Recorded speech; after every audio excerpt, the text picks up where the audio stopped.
आमच्या SD न्यूजमध्ये आपले स्वागत आहे। ज्ञानदीप माध्यमिक विद्या मंदिर बोरघर हवेली शाळा इमारतीचे उद्घाटन पोलीस अधीक्षक सोमनाथ घारगे यांचे हस्ते संपन्न।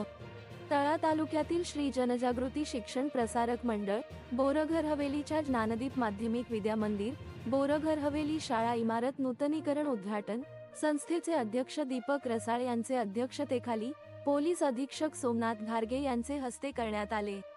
या कार्यक्रम प्रसंगी प्रमुख अतिथी उद्योजक मंदार शर्मा, उपशिक्षणाधिकारी सुनीता पालकर, विशेष सहकार्य लाभले असे रायगड भूषण व समाजसेवक कृष्णा महाडिक, अध्यक्ष दीपक रसाळ, चेअरमन यशवंत मुंडे, सचिव मनोहर काप, उपाध्यक्ष कानू विचारे, खजिनदार पांडुरंग माळी, सहसचिव नाना दळवी, सदस्य आनंद माळी, गणेश काप, मुख्याध्यापिका किरण चव्हाण, सर्व संस्थापक सदस्य, संस्थेचे पदाधिकारी, शिक्षक, शिक्षकेतर कर्मचारी, पालक, विद्यार्थी, नागरिक मोठ्या प्रमाणात उपस्थित होते। प्रथम नूतन इमारतीचे उद्घाटन पोलीस अधीक्षक यांच्या हस्ते करण्यात आले। रायगड भूषण कृष्णा महाडिक यांच्या प्रयत्नांतून अनेक शाळांच्या इमारती, शौचालये, पाणी व्यवस्था अशा सुविधा अनेक शाळांमध्ये पुरविण्यात आल्या आहेत।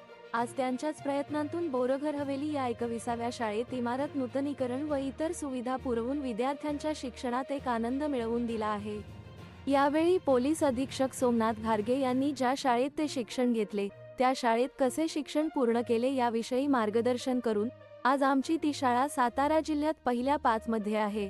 जी शाळा माझे वडील व त्यांचा मित्र परिवार असे 20 लोकांनी 5 रुपये वर्गणी काढून 100 रुपये जमविले व शाळा 1966 मध्ये एका वाड्यात सुरू केली। आज याच शाळेचे रोपटे वाढून भव्य अशी ही शाळा झाली आहे।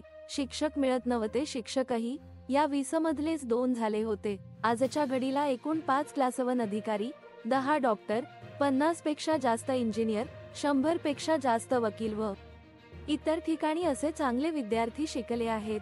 ते म्हणाले की सांगण्याचा उद्देश एवढाच की शाळा ही एक ज्ञान मंदिर आहे। त्याला काय की आपल्याला काय पाणी घालत त्याला मोठं व समृद्ध करावे लागते।